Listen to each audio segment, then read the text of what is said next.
Johnny Bravo was ahead of its time. Many of us millennials will remember this crude but funny cartoon about a blonde-haired, super buff American man who consistently finds himself in trouble with the opposite sex. With his sharp looks, blonde quiff, and muscular body, he's not your typical cis-het incel. Instead of looking like this... Why'd you cut to me? I'm not an incel. I'm literally married. How can I be an incel? He looks like this. Hey there, little lady. Do you mind? You're in my way. Yeah, I know. But just like any other incel, he has never been kissed. A virgin longing for sexual intimacy. I'm literally married. Basically, the show was aimed at children, but was essentially about a grown man who was on the pool desperate to get laid. I originally thought of this video concept whilst high and explained this to my husband and my mother, who actually both thought it was a very interesting concept. So this video essay is a legitimate high thought put into video format, and I'll leave you guys to decide whether it should have stayed in my brain or not. Today we will be taking a look at the 90s TV show Johnny Bravo and how I believe this show was a seminar for us as little kids in feminism, sexism, and female emancipation from the patriarchy. So let's take a look at all of this and more in today's video essay, Johnny Bravo, the unlikely feminist incel.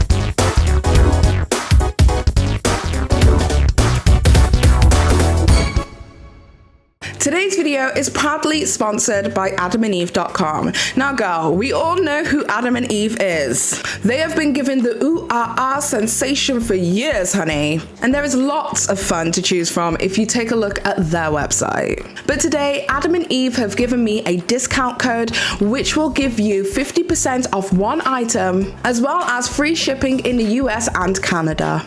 However, some exclusions may apply. The best thing about Adam and Eve is that they have 24/7 customer service, meaning that they're the people you speak to when you need to turn up your buzz. They have 90-day no-hassle returns with super discreet shipping that's guaranteed to give you all of the tingles. But one of the dopest things about Adam and Eve is that 20% of their profits go to fight the spread of HIV around the world. So if you like big packages or small packages, or maybe you just want a little bit of a buzz, make sure that you go to www.adamandeve.com and use code Paige to get 50% off one item, as well as free shipping in the US and Canada, with some exclusions. Thank you so much to Adam and Eve for sponsoring today's video, and without further ado, let's get straight into the video.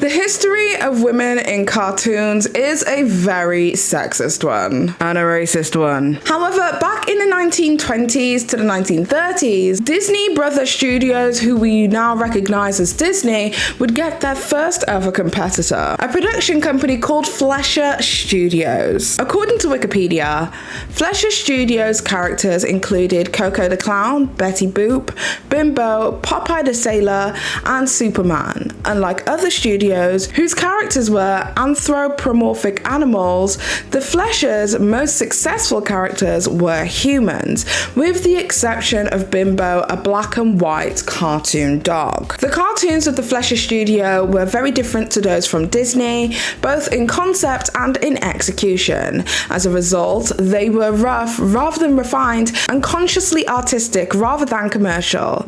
But in their unique way, their artistry was expressed through a accumulation of the arts and sciences. This approach focused on surrealism, dark humor, adult psychological elements, and sexuality.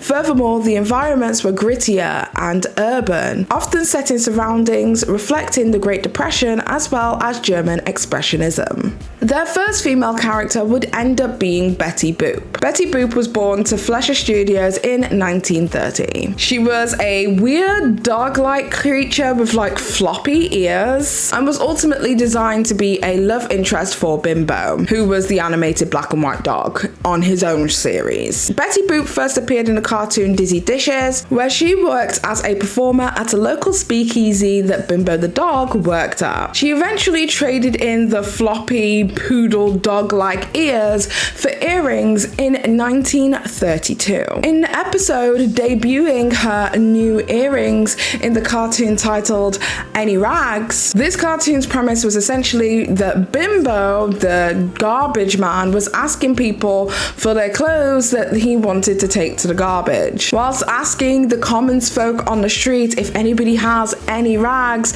Betty Boop comes to the window and her top falls down, exposing her bra on multiple occasions. Yeah. I'm not even kidding. After her dog to human change, Betty Boop then went on to star in over 100 different animated shorts.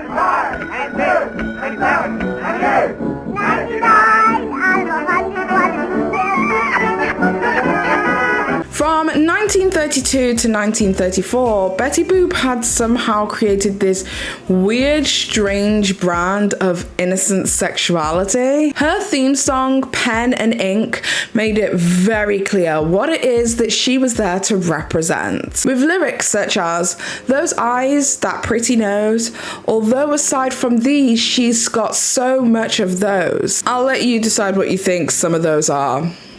Take a listen. There's a little queen of the animated screen. Wait till you get a view of sweet Betty. Made of pen and ink, she can win you with a wink. Wait till you get a view of sweet Betty. Those eyes, that pretty nose, and oh, aside from these, she's got so much of those. If you wanna see just a perfect little she, wait till you get a view of little Betty Boop. Besides being horrendously racist and sexist, Betty's short animated films also featured adult themes. Horny animated characters often chased her around in almost every episode, trying to get a peek under that skirt. SA wasn't the same as it is today back then because nobody gave a flying F about coercive consent, which isn't a legitimate form of consent, but I digress. In an animated short titled Boop Boop A Doop, circus performer Betty Boop had to fight out a clear sex offender who also happened to be in a position of power as the circus ringleader. It's clear that this man was in a supreme position of power, and oh boy, was he willing to use it. Stop! Do you like your job? Well, I think if I were you, I'd go somewhere because you better come with me and I have some dinner. you mean? No! There'll be no more poop-poop-a-doop out of you! Betty's response to his advances are, "You can feed me bread and water, you can even give me hay, but please don't take my boop oop a doop away." She says this with tears rolling down her cheeks coming from her eyes. You can feed me bread and water, or a great big sail of hay. Oh, but don't take my boo-boo-ba-doop away. You can say my voice is awful, or my songs are too risque. Oh, but don't take my boo-boo-ba-doop away. Now luckily, besides the stroking of Betty's legs, we the viewers don't actually get to watch the assault take place. After almost an entire minute of struggling and screaming, Coco the Clown finally gains access to the tent and was able to quote-unquote rescue Betty Boop and to stop the ringleader from taking her boop boop a doop away. There's also another video called Old Man on the Mountain, where a pervert actually manages to remove all of Betty Boop's clothes altogether before the townsfolk actually swoop in and end up beating him up. However, the point is that from the beginnings of cartoon history, women have always been seen as sexual objects only there for male gratification. Damsels in distress in need of saving. Fleischer Studios did eventually go defunct 80 years ago almost in July 1942.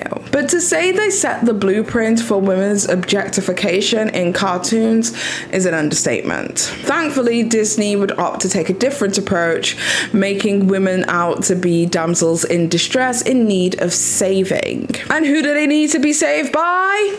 Men! Even if that man is almost twice their age, kissing dead corpses like some weird freaking necrophiliac. But nonetheless, the hallmark was set. Long before Johnny Bravo had even arrived, figures I grew up watching, such as Gaston from Beauty and the Beast, were undermining women's intelligence by seeing them as objects of desire for their personal gratification. Reading books?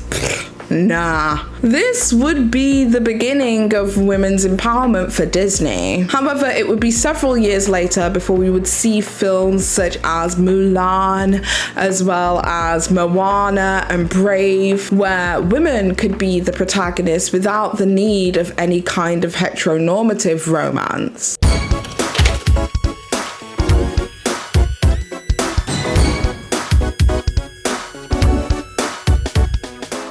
Growing up, Johnny Bravo was one of my favorite cartoons. I remember from the moment it is that I watched Johnny Bravo, I instantly fell in love with it and found it hilarious. As kids, we loved slapstick comedy, and with Johnny always finding himself in conflicts with the opposite sex, acting like a hypermasculine, misogynist Neanderthal, he was always subject to brutal self-defense triumphs by women. But that was a long time ago. However, since then, we have all learnt a little something about feminism, which potentially places a character like Johnny Bravo, whose running gag is his inappropriate behavior and sometimes sexual misconducts towards women. It puts that in a weird place. How could I watch this show as an adult and still find enjoyment? How could Stone Paige watch this show as an adult and still find enjoyment? Well, I think it's because the show creators definitely understood what it was that they were doing. They were teaching us from a young age feminism. Johnny Bravo is basically an archetype update to Pepe Le Pew, the French skunk from Warner Brothers. However, the fundamental difference between Pepe Le Pew and Johnny Bravo is that Johnny Bravo was created post women's liberation, and it definitely shows. So it's kind of funny to me that Johnny parallels a character that essentially is a skunk because both of them are repellent to the object of their desire. In the Pepe Le Pew cartoons, the punchline was essentially the stalking and harassment of his potential love interests for laughs. However, with Johnny Bravo, the writers turned Johnny, the aggressor, into the target of audiences' laughter through verbal and physical humiliation. We're not laughing with Johnny, we're laughing at Johnny. And this changes the dynamic between the audience and the protagonist, as we see the extreme measures that prospective love interests will go to emasculate Johnny Bravo. And we, the audience, will laugh at him because we will all collectively see this as Johnny getting what he deserves. Despite the characterization that Johnny is your typical chauvinist pig, Johnny Bravo actually goes out of its way to prove that they are not anti-feminists by punishing Johnny at every available opportunity. He's the incel punching bag. He's the punchline. Pardon the pun. Our protagonist, which in most cartoons would be deemed as our hero, was the one person we wanted to watch experience misfortune. Johnny was violently rejected by women. He was incredibly stupid. He's a dependent man-child who lives with his mom.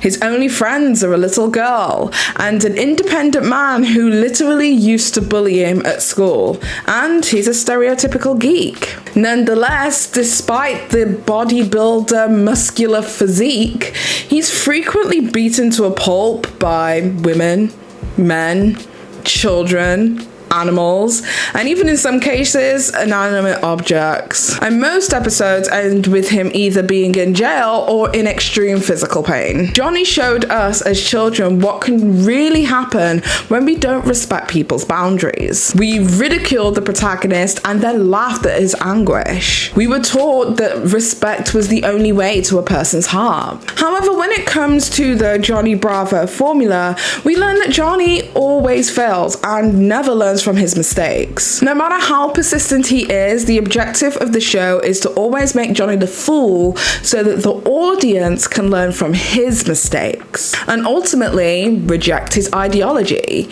just like he's rejected by all of the women in the world around him. This is extremely progressive for the 90s and a fundamental teaching in feminism. So because of this, Johnny could never get the girl, because that much of an arc for his character would require serialism with episodic lessons for him to be taught. But just like Homer Simpson and Peter Griffin, it is imperative that these characters don't learn anything or change, because if these characters learn and grow, then the show itself would need to end. As soon as the protagonist reaches their goal, i.e. in this situation, finds a significant other who cherishes and loves them, settles down, gets married, probably has a couple of kids, the story is over. So Johnny is unfortunately doomed in an endless loop of doing the same things over and over and over again. Side note, I also think that this is a reason that the show couldn't sustain and continue on for many seasons, because I think there was only like 4 seasons of the show, and I think that's probably down to the fact that there's only so many ways that Johnny could disrespect women without going as far as to, try and take somebody's boop boop a doop away. But is Johnny Bravo, the character themselves, a feminist? Or is it the show's writers?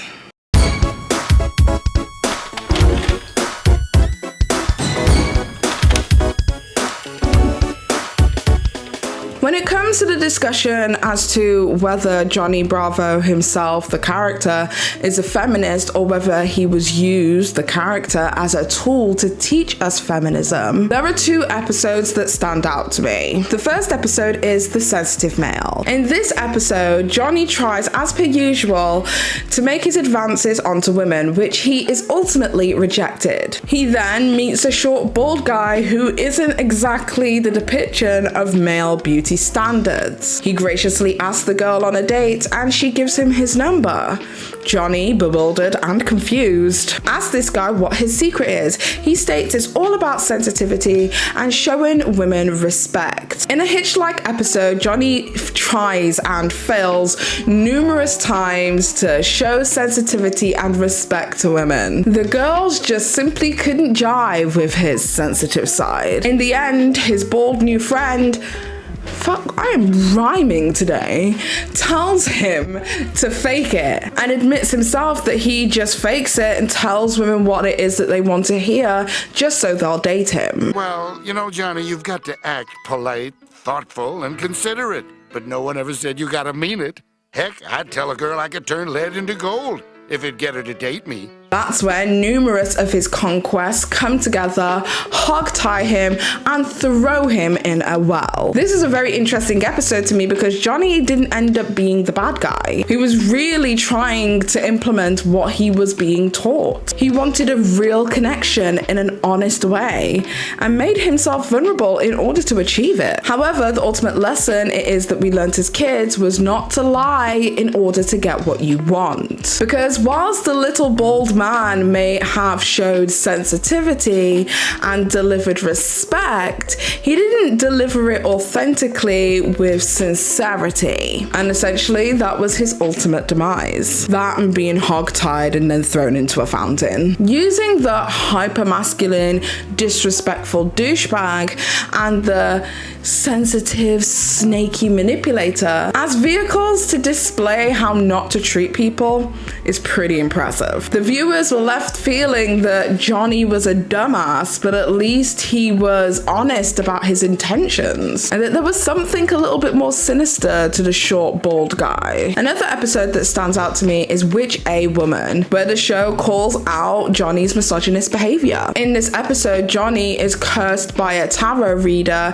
who basically says that he needs to experience life as a woman in order to understand women. Johnny then becomes a woman and is now seeing firsthand what it is like to be on the receiving end of unwanted advances. After putting a few men in their place physically, he then becomes the leader of a girl gang, and he gets his revolutionary moment where he realizes that women are smart. Behind him are the photographs of prominent female historic figures to really drive home how dope and independent women are. Immediately after he has this revelation, he becomes a man again and returns right back to his impulses of treating women like objects. He essentially decides to stage dive into the sea of women and was left flat on his face. Again, he learns nothing. Oh, I see there's a whole lot of women out there.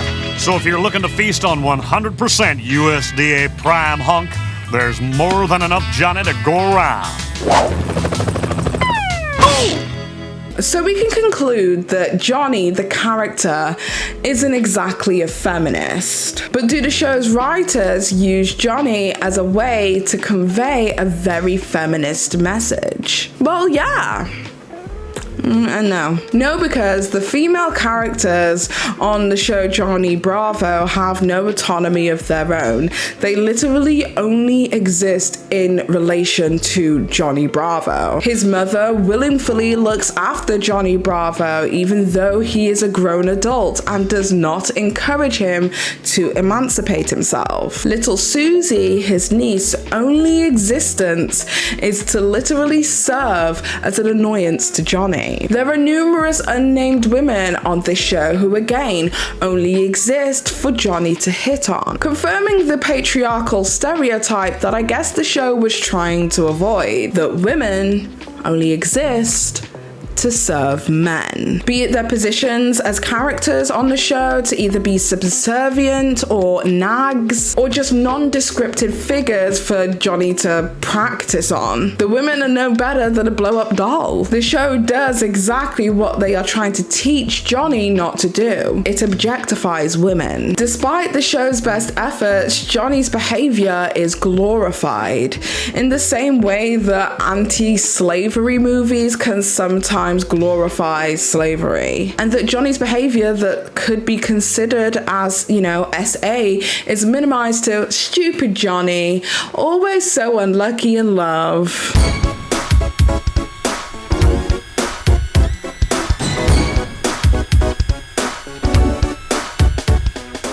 So what was the point of this page? Your high thoughts are leading us nowhere. Is Johnny Bravo a feminist or what? Honestly, I don't even know. I was high. But what I do know is, when looking at Johnny's attempted love interests, we see women being depicted as strong, intelligent, industrious, powerful, driven. The women he wanted to date were all in a position of power, from the Amazonian women who created their own female society, to marine biologists, scientists, doctors, computer programmers, farmers, army sergeants, and basically any role in society that we would deem as male dominated. The women it is that Johnny pursued were following their dreams and their goals, and Johnny actually got rejected because he served as a distraction from those goals. The term toxic masculinity was barely even referenced online until 2015, when it entered the mainstream culture, and the Me Too movement pushed discourse about toxic masculinity